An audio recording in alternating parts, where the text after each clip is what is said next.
A class with scope resolution operator.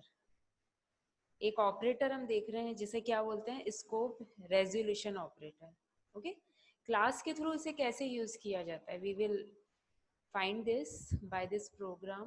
First of all, include header files, hash include iostream.h, conio.h. okay, first of all हमें क्या करना पड़ता है, देखो class keyword use करना पड़ता है, देन क्लास का नाम, यही लिखते आ रहे हैं अपन, है ना, as like structure, union, enum. Okay, class then class का नाम। अब क्लास का हम क्या दे देंगे, स्ट्रक्चर दे देंगे कि उसकी बॉडी में क्या क्या लिखा जा रहा है, जिससे पहले ही रीड हो जाए। ओके, तो हमने क्या किया, देखो पब्लिकली ले लिया, पब्लिक लेना जरूरी है, अदरवाइज ये क्लास के बाहर एक्सेस नहीं हो पाएंगी चीजें। ओके, तो हमने क्या किया, इंट var1 कॉमा var2, ये क्या कहलाते हैं, attributes, means member variable. Then एक फंक्शन क्रिएट किया क्लास में, इंट mod अंडरस्कोर फंक, एक फंक्शन लिया, ये क्या कहलाता है, बिहेवियर मेंबर फंक्शन।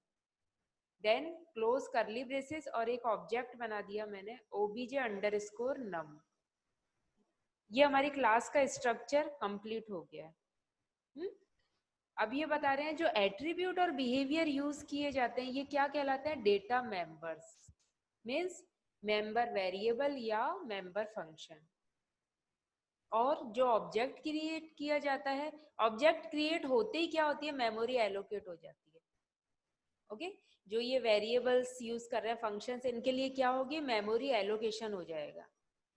और ऑब्जेक्ट क्या कहलाता है, ये पूरी क्लास को ओरिएंट करके रख रहा है, इसलिए हम इसे क्या कह रहे हैं, ऑब्जेक्ट ओरिएंटेड प्रोग्रामिंग। ठीक है, ये इंस्टांस ऑफ अ क्लास कहलाता है। इंस्टांस, इंस्टांस यानी ये इसकी एक प्रॉपर्टी है, कैरेक्टरिस्टिक है। ओके, ये हमारा क्लास का कंप्लीट हो गया बॉडी। नाउ void main, हमने एक मेन फंक्शन बनाया, opening curly braces, then screen clear कर रहे हैं। फर्स्ट नंबर हमने इनपुट कराया तो हमने सी आउट लिख दिया, देन एक स्टेटमेंट दे दिया डबल कोट्स में। नेक्स्ट सीन कराया, obj underscore num dot var. अब ये वेरिएबल को हमको एक्सेस करना पड़ेगा तो किसके थ्रू करेंगे, ऑब्जेक्ट के थ्रू। ठीक है, इसलिए हमने ये चीज लिख दी। देन सेकंड नंबर को एंटर कराएंगे, फिर से हमने क्या लिख दिया, obj अंडरस्कोर num, ये जो हमने ऑब्जेक्ट बनाया है ये लिख दिया, देन डॉट var2। ये लिखने का तरीका है, ऑब्जेक्ट के थ्रू ही एक्सेस की जाती है ना, डेटा मेंबर्स को ऑब्जेक्ट के थ्रू ही एक्सेस किया जाता है। ओके, अब हम क्या कर रहे हैं, इसको प्रिंट कराना चाह रहे हैं, तो हमने सेम टू सेम चीज लिख दी, और यहाँ हम सीन लिख रहे थे, इसकी जगह अब क्या लिख रहे हैं हम, देखो तुम देख रहे हो सी आउट। ओके, एक बार आप इसका आउटपुट देखिए,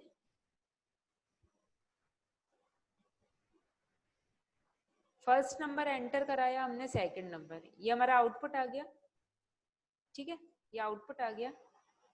अब देखो इसमें अपन को चेंज करते हैं, अभी हम क्या कर रहे हैं, सिंपल वेरिएबल्स को ऑब्जेक्ट के थ्रू हमने क्या कराया, सीन कराया कीबोर्ड के थ्रू।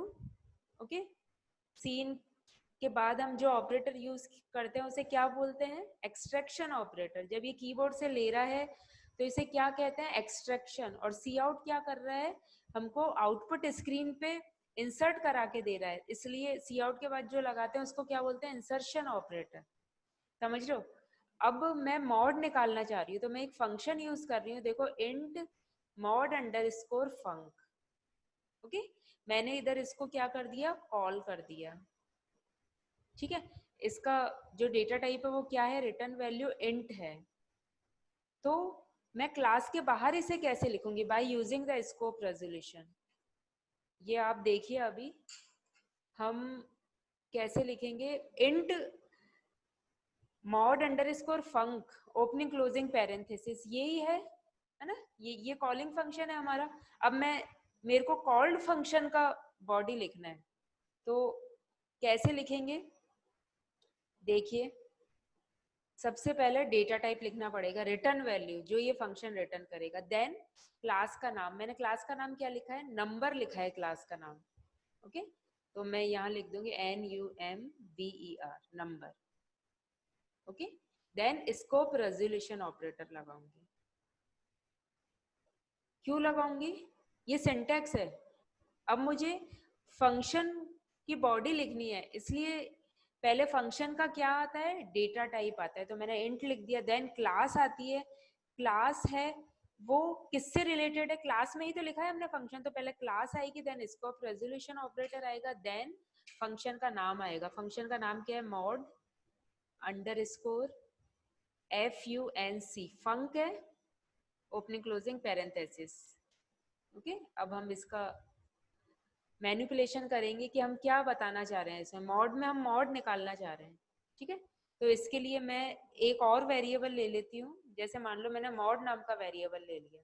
ओके, मैं चाहती हूँ इस मॉड नाम के वेरिएबल में क्या हो जाए, वेरिएबल 1 और वेरिएबल 2 इन दोनों का मॉड्यूलस मिल जाए हमें, ठीक है। तो इसका फॉर्मूला क्या होगा, वेर 1, मॉड का सिंबल लगा देंगे हम, एक सेकेंड, क्या लिखेंगे हम, वेर 1 मॉड्यूलस का सिंबल लगा देंगे, देन वेर 2, ठीक है। इससे मॉड निकल जाएगा। और हमें क्या करना है, इसको रिटर्न कराना है, क्योंकि मैंने इसका डेटा टाइप क्या लिया है, INT इंट लिया है, तो ये वैल्यू रिटर्न हो जाए, रिटर्न MOD, ठीक है।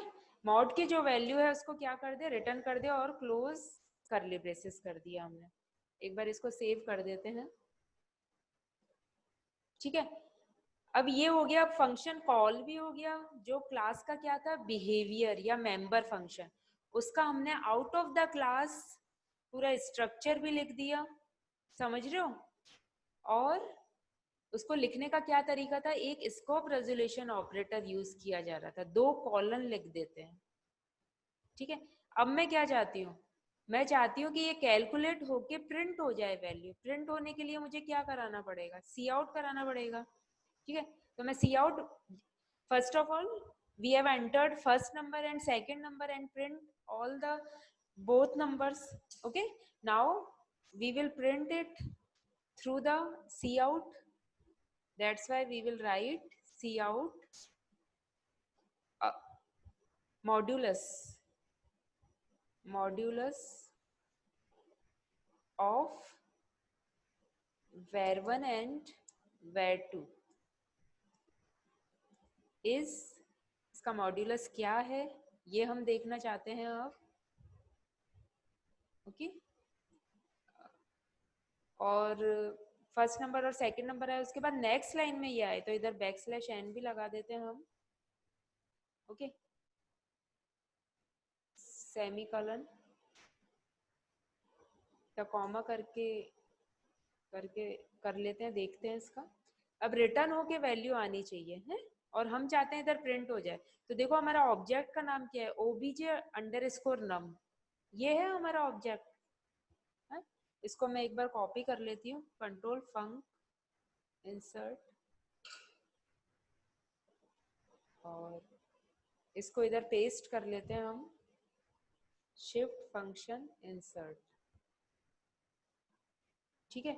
और मेरे फंक्शन का नाम क्या है, फंक्शन को भी तो कॉल करना पड़ेगा मुझे। फंक्शन का नाम मैंने क्या लिखा था, मॉड अंडरस्कोर फंक लिखा था ना, ये सेम टू सेम हमें लिखना होगा। नाउ शिफ्ट फंक, कंट्रोल फंक और इंसर्ट, देन प्रिंट शिफ्ट फंक और इंसर्ट, ठीक है। ये ऐसे लिखना होगा, देखो ये लिखने का तरीका है, बिकॉज ये क्या है, आपके ऑब्जेक्ट ओरिएंटेड प्रोग्रामिंग है, तो मेंबर फंक्शंस हैं वो किसके द्वारा एक्सेस होंगे, ऑब्जेक्ट के द्वारा एक्सेस होंगे, समझ रहे हो। तो हमने ऑब्जेक्ट तो लिख ही दिया, अब मैं फंक्शन को प्रिंट कराना चाहती हूँ, इसलिए क्या लिखना पड़ेगा, पहले object, then dot operator, then function का नाम, समझ रहे हो। अब एक बार देखिए जरा कि इसमें एरर आ रही है या हमने सही लिखी है कोडिंग।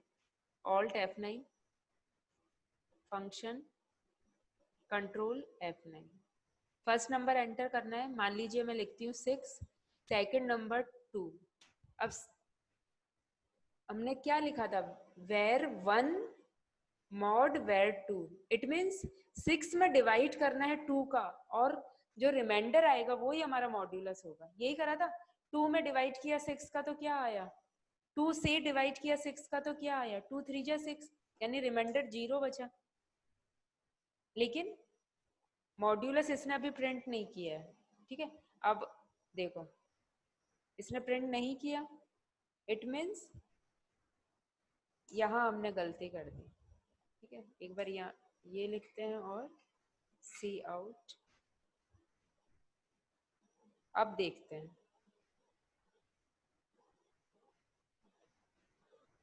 ठीक है, फंक F2। अब देखिए Alt F9, control F9, first number 6, second number 2, remainder 0 आया। एक और कोई दूसरी डिजिट देखते हैं,